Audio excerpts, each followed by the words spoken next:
All right, by now you've got your first or second class medical certificate, you've completed the intro flight and haven't stopped talking about it, and you got all your finances sorted. Perfect. Now it's time to find the right helicopter school for you. One question to ask yourself, are you planning on stopping after your private pilot certificate, or do you plan on to continue on to get your commercial license where you can get paid to fly? I broke it down like this. If you're looking to be a paid pilot, a paid commercial helicopter pilot, choose your school off of these three things: fleet, weather, and reputation.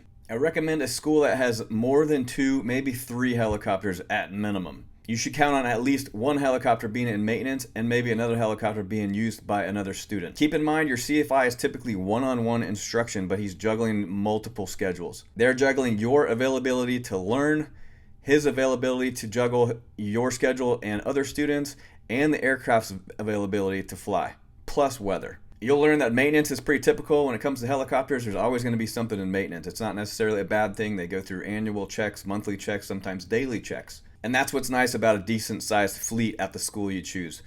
The more helicopters you have to choose from, the better. If there's something in maintenance or something's not available, they're just going to assign you to a different aircraft. That way they can keep you on schedule and keep the progress going.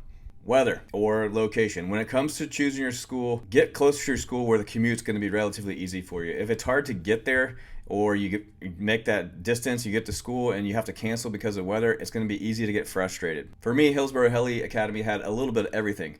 The commute was easy, it had really great weather, the maintenance was on point, the fleet was stacked, and it was easy to get up in the air. Last but not least, reputation. Does your school have a good reputation? Do they have any accidents or incidences? Ask them this in person.